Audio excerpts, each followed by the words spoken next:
Hello friends and welcome back to ReddX, your source for the freshest daily Reddit content anywhere on the internet. My goodness, we are getting so close to Christmas time, and you know what I got you guys? r/TalesofNeckbeards. Hooray, you can open it now, and I'll probably also have one up for actually Christmas.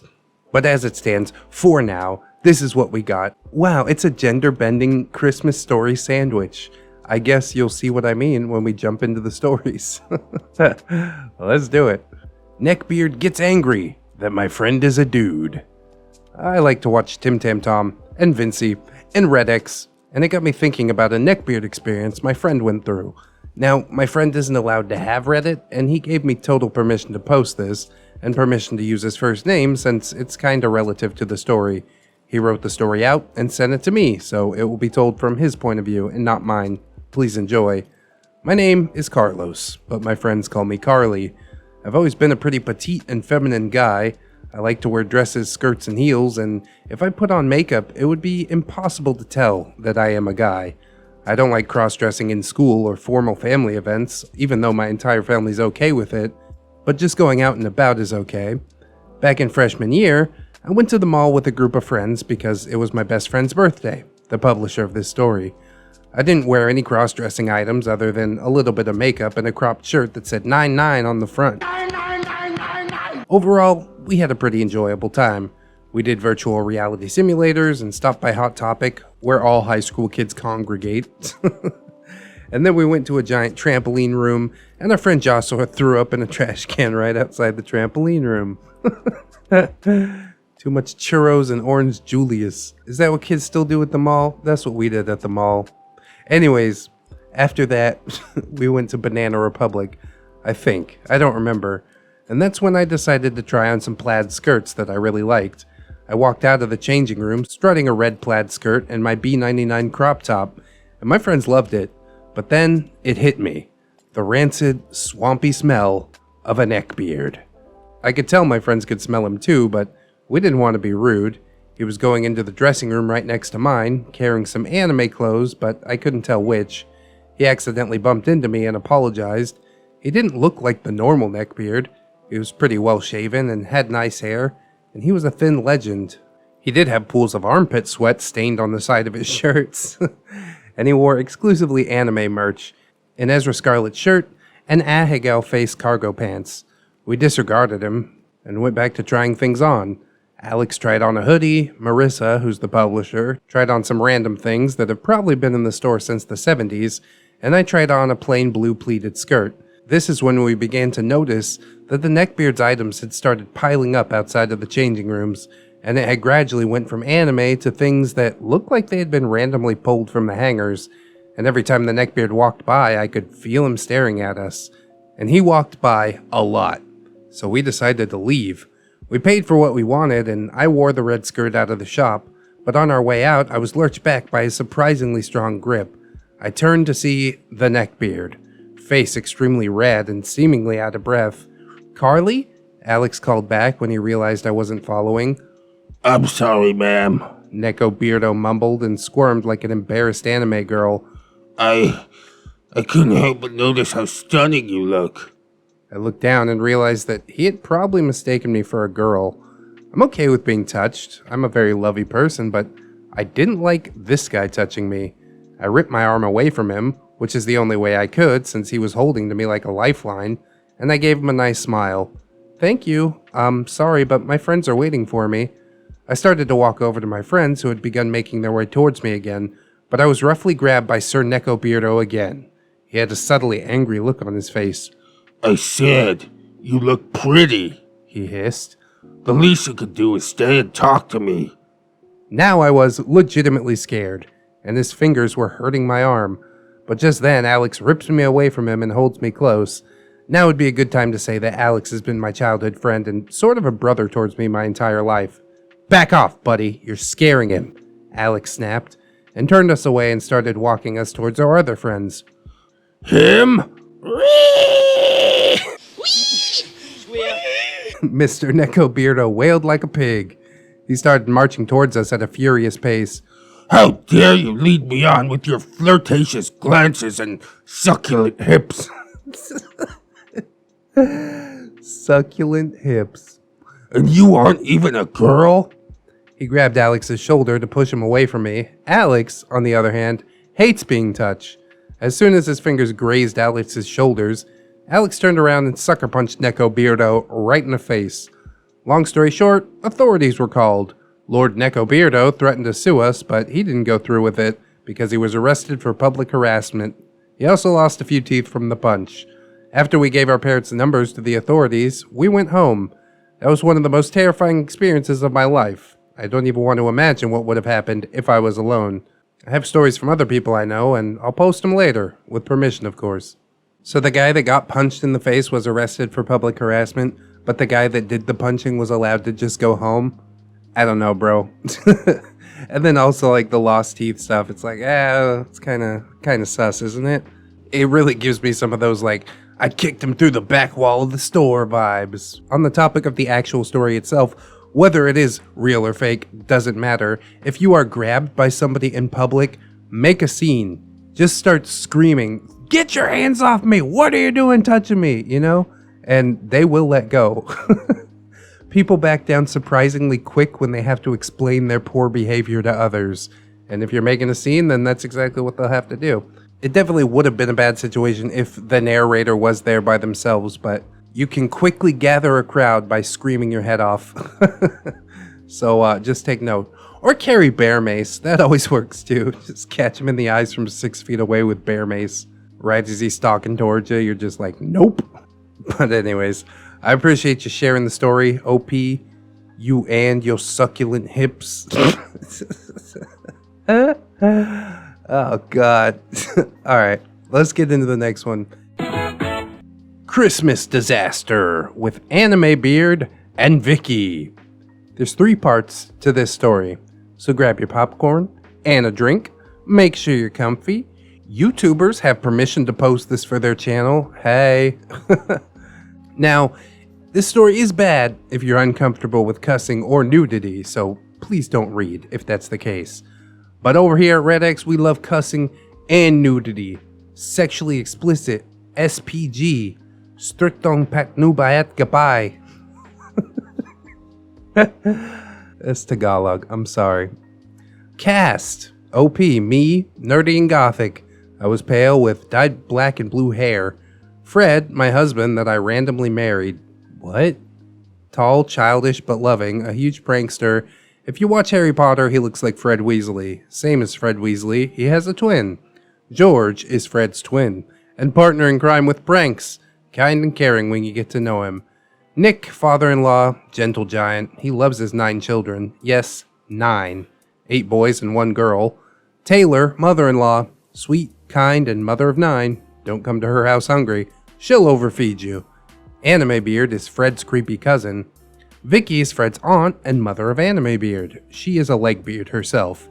Fred, twin, second oldest, 19. Tyler, Lily, Sam, Jesus, Paul, Rob, Jack, Roger. I guess those are all the kids. Cool. Larry, my stepdad, my mom's husband. Michael, my dad. Carolyn, my mom. Angel, my little sister. Charlie, my older brother. Ginny, my grandmother, my dad's mother. Kim, my other grandmother, my mom's mother. Leslie, Fred's grandmother, Taylor's mother. Jesus Christ. Gideon, Taylor's older brother. Fabian, Taylor's younger brother. Alright, you got all that? Gonna make a fucking flowchart? Jesus. There's such a thing as overdoing the cast just a little bit. I am going to skip that for the other 2 parts of these stories, for God's sake.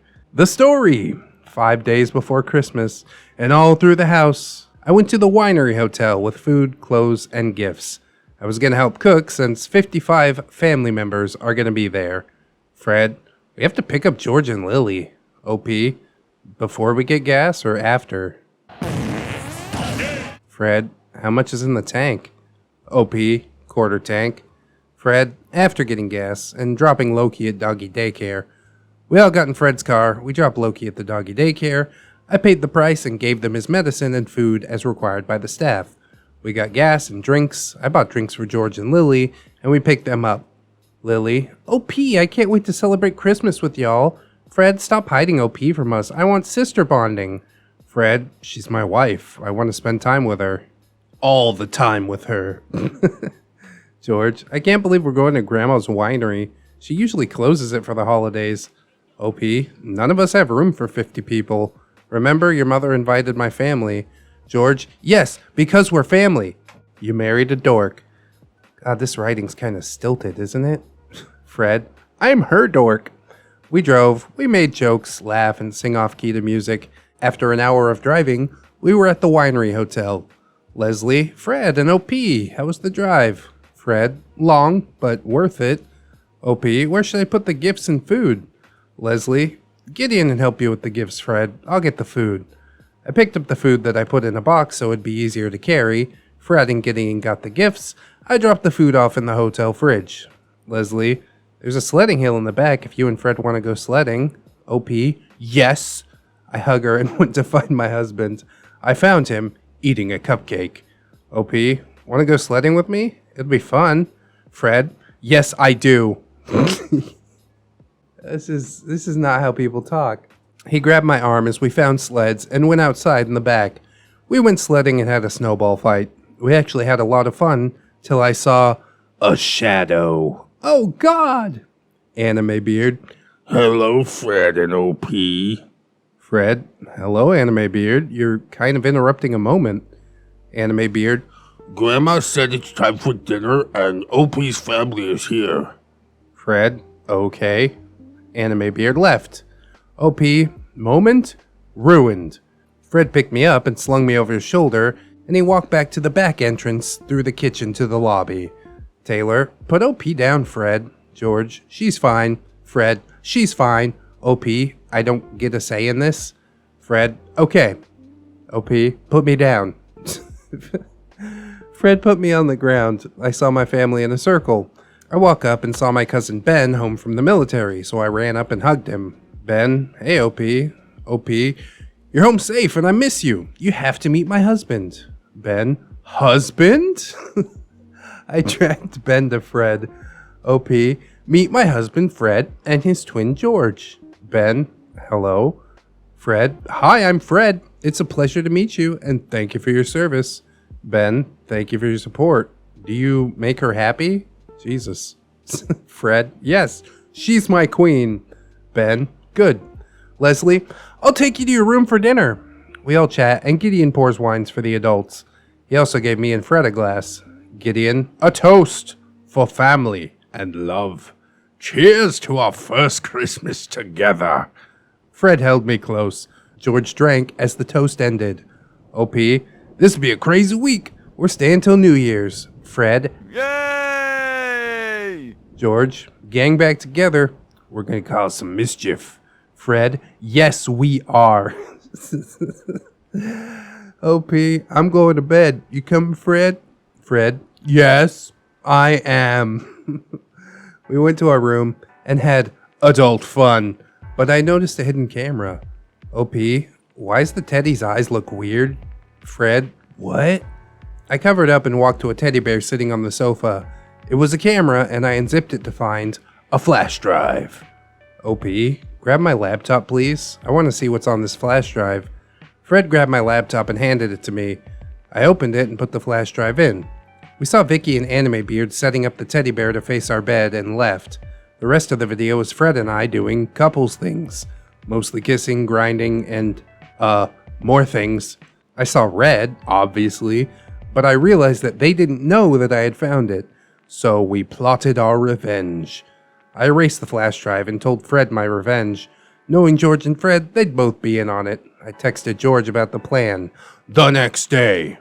I flirted with George. He flirted back, while Fred took Roger sledding in front of Anime Beard.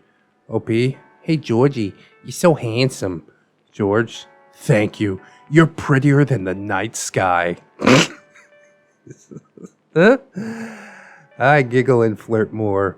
Anime Beard. Hey, OP and George, where's Fred? George, he took Roger sledding. I'm giving OP a tour of the winery, and we're having lunch together. George took me to the winery to do the switch. Not a lot of people can tell Fred or George apart. George and Roger actually were the ones that went sledding. Fred acted like George and kissed me, and Anime Beard walked in. Anime Beard, How dare you, George? OP is Fred's wife. I'm gonna tell him. OP, like you're going to tell him about the hidden camera in my room? Anime Beard, What? Fred, dude, you don't think OP wouldn't notice? She notices fine print. Plus, it's sad that you can't tell me or George apart. Anime Beard, She was flirting with George, calling him handsome and calling him Georgie. Fred, she's been calling him Georgie since we all met. Anime Beard left. Fred high-fived me for a plan well done. Later on, we had lunch and explored the winery. I'll post part 2 after finals. Thank you for reading. I don't understand why Anime Beard had to have his mommy help him set up the hidden camera. On top of that, isn't that like totally illegal and shit? Like you should have just kept the footage, turned it into the police, and been like, this is voyeurism. Or whatever they call it. I'm not sure what the crime is, but there's definitely a crime happening here. And the little switcheroo, while it's cute, I probably think there should be a paper trail. Like, this is sex offender level, isn't it? I get that he's your husband's cousin or whatever like that, but bruh, you think I won't call the cops on Christmas? I will. I have to wonder what he was going to do with the video. Probably just sit around and like play with his little pee-pee while watching it, but why did his mom help him set him up? It's like, what are they doing? There might be more to this tale. I guess we'll find out in part number 2. Hopefully there's no more stilted dialogue. You could cut so much of the story out, OP. It's like this could have been 2 paragraphs, but instead there's all this wonky dialogue in it. Not trying to be a dick, that's just for future reference. Anyways, let's jump into the next one. Christmas with Anime Beard and Vicky, Part 2. Part 2, cast. Hooray! And we in it. After lunch, everyone ate and talked about life. Anime Beard and Vicky walk off. I decided to follow and noticed that they were going to my room. I followed and they used a key card to get in. They came out with the teddy bear. I took a photo of it with flash by accident, and I ran down the hallway and hid in the closet. Later on. OP, Fred. I ran to him and dragged him into the kitchen. OP, I have proof of Anime Beard and the teddy bear. Fred, creep. What are we gonna do? You cleaned the flash drive. OP, I'm sorry, but do you want them to know what you like in the bedroom? Because I don't. Fred, no, I don't. OP, we'll just keep it a secret till the holiday's over. Fred and I walked out to join the family. Music played, and Anime Beard asked me to dance. Fred went to change rooms. Anime Beard, Wanna dance with me? George, I'm sorry, but she promised to teach me ballroom dancing for our friend's wedding, right, OP? OP, right.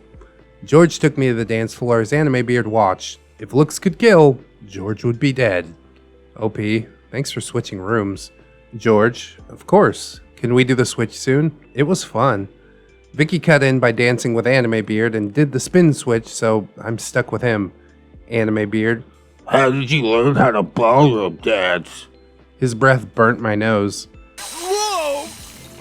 OP, I was a theater kid in high school. Anime Beard, Can you teach me? Like as a date? OP, I'm married to Fred, remember? Anime Beard, So? Fred tapped him on the shoulder. Fred, can I please dance with my wife? Anime Beard then bowed down like he was trying to be a prince, and Fred took my hand. We danced until our feet hurt. Then we had dinner. I wasn't so tired, so I went to the dining room with the fireplace to read. I thought I was alone until I saw Anime Beard. Anime Beard, What are you reading? OP, Books of Blood. Anime Beard, Has anyone told you that you look like Bellatrix from Harry Potter? OP, at times. I tried to move away slowly. Anime Beard, Maybe I could be your Voldemort. God, there's the cringe. Oh, that hurts. The cringe pain. OP, I'm married. Anime Beard, Fred doesn't need to know. OP, I'm going to bed. Anime Beard, Let me take you to your room. OP, no thank you. I got up from the floor and put out the fire. I walked down the hallway. I made sure he wasn't following me. I went to my room and took a shower. Fred joined to save water, and then we went to sleep. Well, that was a bit more short and sweet than the last one, wasn't it? It seems like OP and Fred get along pretty well for a man that she supposedly married randomly. I'm sure Fred knows about Anime Beard being like a super creep, you know what I mean? He's a super creep, super creep. Like they probably, presumably grew up somewhere near each other. And you know your cousins pretty well. I know which of my cousins are creeps, for the most part. I'm still kind of at a loss as to why Fred was basically absent for most of this story, and also as to why they're keeping the flash drive a secret until the holidays are over. Like, what is the point of that? If you're gonna do something, then drop the hammer. I know I would. I'm about to end this man's whole career. And maybe OP will. I guess we'll find out in the final part right now. Final part of the Christmas disaster with Anime Beard and Vicky. Final part of the story. Mostly the reason that I haven't talked to Anime Beard or Vicky ever again. Cast. Hey, wee! Christmas Day. I woke up early to help set up Christmas breakfast with Taylor and all the grandmothers. I made sure pancakes and bacon were set up. Anime Beard walks in shirtless. Ugh. Taylor covered my eyes because of his tattoo. Apparently his tattoo said, Goth girls only. I would think he'll take any girl he can get. Taylor, please put on a shirt. Anime Beard. I'm a man, and OP sees Fred naked a lot. Taylor, she's married to him. Anime Beard. Fine, I put on a shirt. He stomped through the hallway and Taylor uncovered my eyes. Taylor, sorry about that. You don't want to see his goth girl tattoo. OP, I don't want to know. Taylor, what'd you get Freddy? OP, Doctor Who screwdriver, a ring, and his favorite book series. Taylor, cute. You'll love what Fred got you. OP, I will, no matter what. Could be homemade or bought from a store, I will love it. Everyone came down and ate breakfast while we opened gifts. Anime Beard. Here, OP. OP, thank you. I slowly opened it, and it was a sex toy. Fred grabbed it before the children saw it and put it in a box.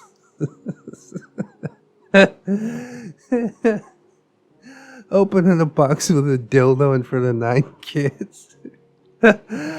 Oh, that's the funniest part. God damn it. Fred, thank you, Anime Beard. I was so uncomfortable and was red from embarrassment. All eyes were on me, and Fred glared at Anime Beard. I grabbed George's joke gift, and then made sure his actual gift was next to me. OP, here, George. George opened the tube, and confetti popped out. George, okay, that was good. At least it wasn't glitter. OP, no, but here's your actual gift. Payback from my birthday. George opened it. A customized pair of Vans and 4 concert tickets came out of the shoes. George, no way, OP. How did you get these? Those tickets are sold out. OP, I pre-ordered them. Invite your friends. George, I love you so much, OP. Fred, you're lucky to have her. Taylor, what concert? George, she got band name tickets. Tickets were sold out. Fred, she pre-ordered them since you play them all the time in the student house. Anime Beard, Calm down, George. She's Fred's wife. yeah. Vicky, Here, OP. I opened it and it was makeup. I smile and thank her. Vicky, You can look better in your photos and cover up your ugliness. Fred, then it should be yours. Oh wait, no amount of makeup will cover that. I handed out the rest of the gifts. I opened my gift from Fred. It was a black and green ring. It was beautiful and I was in tears. Black band with a green gemstone. Fred, mischief is managed. I look up. I saw a bunch of phones on him and I as we have the moment. Way to ruin it. Taylor, Fred, you made her cry. Tyler, I'll grab tissues. Lily, Fred thought you'd hate it. OP, I love it. Roger came and hugged me. Roger, don't cry. We love you. OP, I love you all too. After the gifts, everyone went sledding. Fred joined in. Taylor and I stayed behind to clean. She told me to join in on the fun, but I refused and helped her. Vicky, Can I see the ring? I showed her my ring. Vicky. It's ugly. Taylor. No, it's them. She loves it. Jarring transition. Then dinner. We went to the winery restaurant. Taylor made dinner. There was ham, potatoes, turkey, vegetables, and so much more. It was a feast. Everyone talked and had fun. Fred and I were near the fireplace. And then Anime Beard walked by. Anime Beard. OP, can I see your ring? OP. Sure. I show him the ring. He took it off. Anime Beard. Slytherin colors. It's ugly like you. You erased my flash drive. How dare you? Fred. Pervert. Give the ring back. Anime Beard. No. Then he threw the ring into the vent. I tried to catch it, but no use. It was never to be seen again. Fred. What the fuck is wrong with you? You ruined everything. Like the lake house trip and Thanksgiving. OP. Come on, Fred. Anime Beard. It's just a ring. Fred. You threw it away. Taylor. What's up with the yelling? Fred. He threw away OP's ring in the vent. Taylor. Really, Anime Beard. Anime Beard. OP isn't even family. Taylor. Yes, she is. Even if she wasn't married to Fred, she'd be family because she loves them. Vicky. She's not family. Fred married her randomly. There's that word again. We all argue, and we heard, Taylor, get out, both of you. Fred, I don't want to see you two ever again. I went up to the hotel room in tears. I just cried till Fred walked in. I got my old ring and wore it, and Fred just held me. We never talked to them ever again. So, nothing ever happened with the flash drive, is what you're trying to tell me? The only repercussion from trying to spy on you and your husband having sex is that you swapped out your husband with his twin for a minute and made the pervert think that you had cheated on your husband with his twin. And that's it. Oh, I'm so disappointed. God, come on, dude. This could have been explosive. This could have been total fireworks.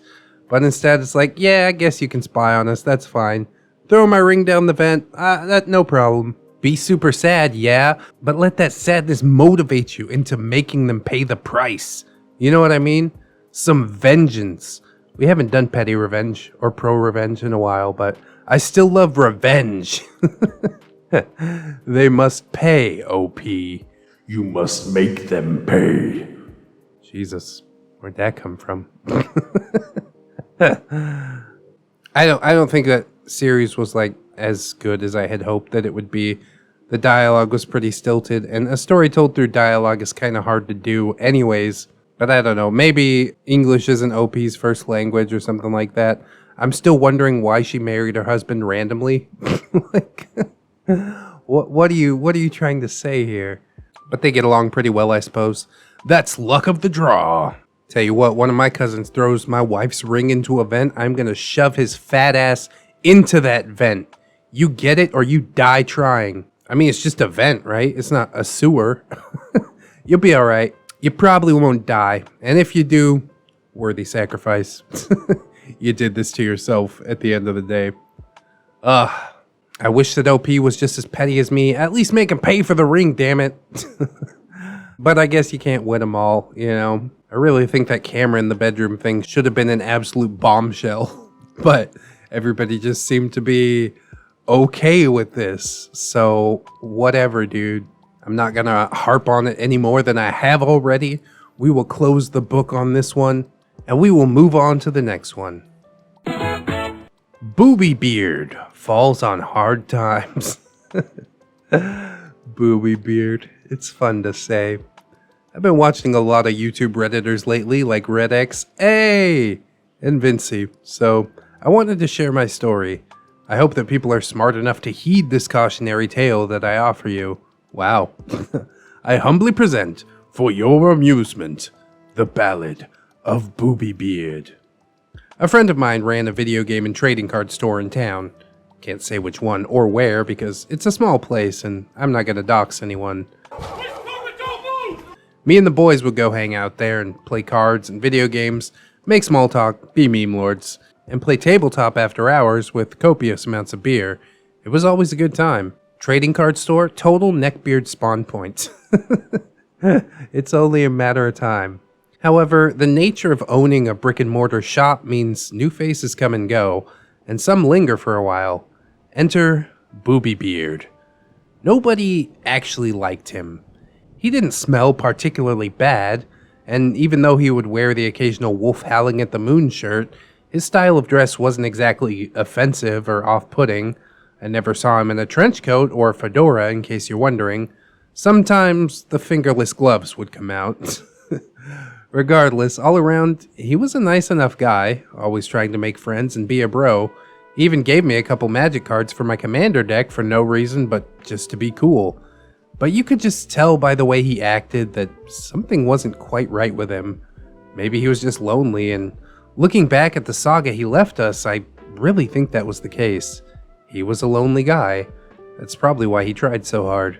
We were polite enough and tolerated his company in good faith because he never did anything that actively put us off of him. We only ever laughed in his face twice, the first time being when he asked us if we were going to the Five Finger Death Punch concert. But beyond that, he was mostly unassuming, and we'd play cards with him and be polite and listen to what he had to say like civilized human beings do. I remember one day, however, Boobybeard was in the shop. I asked him how things were going. He was in a weird place. One of his family members had just died. While he was upset, he was attempting to console himself by buying some new magic cards with a bit of his recently inherited wealth. I'm not one to judge. Losing a loved one is hard, and having lost people myself, I didn't give him a hard time about it. I wished him well and told him I hope he could get his head on straight during such a hard time. Some time passed. I hadn't seen Boobybeard in a while. Nobody had. And life at the shop went on as normal. Video games were sold during the day, Commander games and Dungeons and Dragons in the after hours, well into the dead hours of the morning by night. A few weeks later, on one Thursday evening, I showed up to the shop for the usual Commander nights, and Boobybeard was back. He was all bubbly that night, bragging about this new girlfriend that he had just met.